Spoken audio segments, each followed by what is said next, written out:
मालवण येथील रिक्षा चालकांनी 10 दिवसांची देवदर्शन सहल मालवण येथून सुरू केली होती। त्यांचे हे तिसरे वर्ष असून गेल्या 2 वर्षापासून न चुकता ते देवदर्शन सहलीला निघत आहेत। मालवण येथून निघून ते पहिले पंढरपूर, अक्कलकोट, शिर्डी, शेगाव, कोल्हापूर व त्यानंतर पुन्हा त्यांच्या गावी मालवण येथे पोहोचतात। त्यांचा या मागचा उद्देश असा आहे की रिक्षा व्यावसायिका सकाळी 8 वाजेपासून रात्री 10 वाजेपर्यंत लोकांची सेवा करत असतो। लोकांना हवं त्या ठिकाणी हवं त्या वेळेस ने-आण करीत असतो। त्यातून कुठेतरी विरंगुळा व देवदर्शन व्हावे यासाठी सर्वच्या सर्व रिक्षा व्यावसायिक वर्षातून एकदा 8 ते 10 दिवस देतो। 14 रिक्षा व 36 सहकारी घेऊन आणि 10 दिवसाची पूर्ण देवदर्शन यात्रा करून आम्ही आमच्या मालवण या गावी परत जातो। आम्ही शेगाव येथे दर्शनासाठी आलो असून परतीच्या मार्गाने कोल्हापूर महालक्ष्मी मंदिरात दर्शन घेऊन पुन्हा आम्ही आमच्या गावी मालवण येथे जाणार आहे, अशी माहिती ऑटो युनियन अध्यक्ष निलेश लुडबे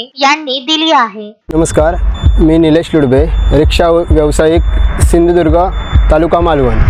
ही आमची रिक्षा व्यावसायिकांची 10 दिवसाची सहल आहे आणि हे सलग तिसरं वर्ष आहे। या तिसऱ्या वर्षामध्ये पहिलं आम्ही पंढरपूर करतो, त्याच्यानंतर अक्कलकोट, तुळजापूर, शिर्डी आणि शेगाववरून डायरेक्ट कोल्हापूरला आम्ही साधारण 8व्या-9व्या दिवशी जातो। तिथून आम्ही कोल्हापूर मार्गे मालवण।